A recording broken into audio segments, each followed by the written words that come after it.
someone who's writes bacon on a post showing pigs getting slaughtered, like, you're gonna have an impact on history, like, fuck off, like, it's not gonna happen. What you gonna do when they make you a hero?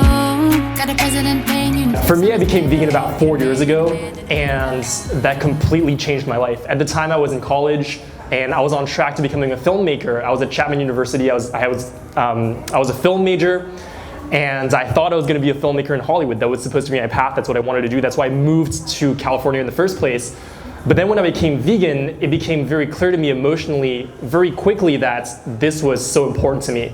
That I saw what happened to animals, and it really broke my heart. It destroyed me. I think that's the experience that a lot of us have as vegans, where we first find out about this, and it's unbelievable the depth of just really how fucked up this whole thing is, right? That's how we feel. But then for 2.5 years, I didn't really do anything about it. And I love the question you asked, because for me, I didn't have the courage to speak up for animals at first. And I became a shy, quiet vegan. I did change my major because I was like, I want to do something else. So I was like, let me become an education major, figure it out little by little. I always knew that I wanted to use social media in particular to educate the world, because that's so much of how my personal education happened. I learned so much from social media. I was so fortunate to meet the people I met and to find the resources I found on social media specifically. But I just didn't do anything for 2.5 years. For me, there were 2 turning points. The first turning point was, ever since I was in high school, I was a pretty miserable, shy, introverted kid. And so I spent a lot of time trying to improve myself, doing self-improvement, personal development. I read a ton of books, I took trainings, I watched a lot of videos on YouTube. I went out of my way to try to dig myself out of this hole of misery, basically. And then the second pivotal point was, through doing that, I at some point found the courage to join an activism event. It was a vigil in downtown Los Angeles, the Farmer John Slaughterhouse. Some of you may have been there. And when I went there, what happened is that I met the community. And for me, it was really through meeting the community that I found the courage to start speaking up the way that I've always wanted to speak up. Now, I put out videos about veganism and animal rights pretty much every single day. That's, I spend my entire life pretty much now doing things that help animals. And really, if not for the community, I don't think that that's a place I would have been able to put myself in, because before I met the community, so many of the people around me were against me. They're like, not vegan for sure. Like, I barely knew any vegan people. People made fun of me. People thought that I was crazy. People thought that I was extreme. So for me to be outspoken felt like extreme. But because when I met the community, everyone around me found all this so normal, it became normal to do this. For me, it's normal to speak about what happens to animals. It's normal to talk about it, normal to post about it on social media, to go to events, et cetera, et cetera. So for me, that's really what gave me the courage to start doing what I do. I'll take a yellow sip, 'cause I'm trying to have a better day. For me, it comes through a bigger journey of life. I don't think it's necessarily a day-to-day thing where it's like, oh, there's this one negative comment, then there's this one strategy or one trick that's gonna get you to forget about it.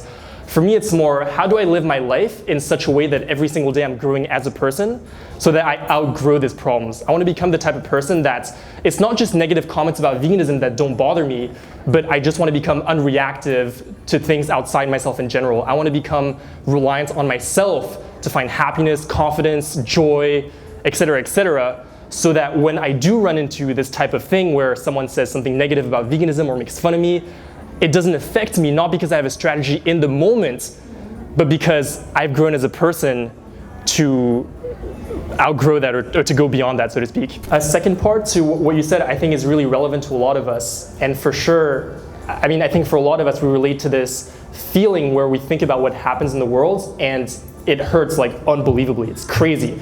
I'm sure many of us have spent many nights thinking about it, crying about it. I know I certainly have. For me, what helps me with that as well is consciously putting myself in a place where I'm seeing the change that's happening in the world and also seeing the impact that I'm personally having.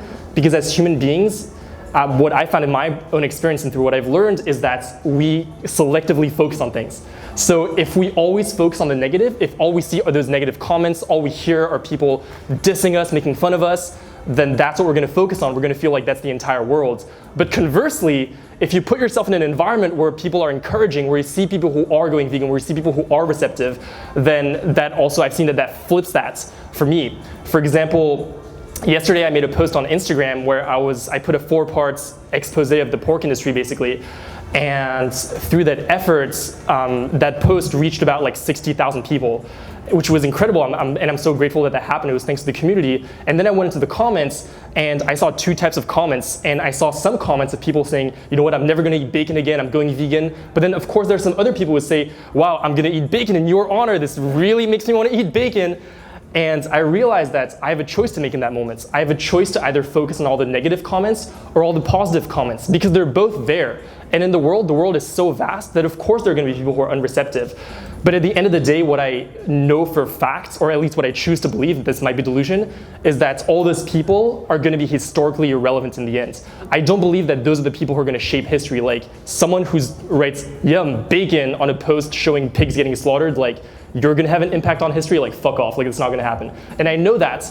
So for me, I don't get caught up in that. And I know that the people who are receptive, the people who are changing, is just so much more significant, and that's what I choose to focus on. What you gonna do when it make you a hero?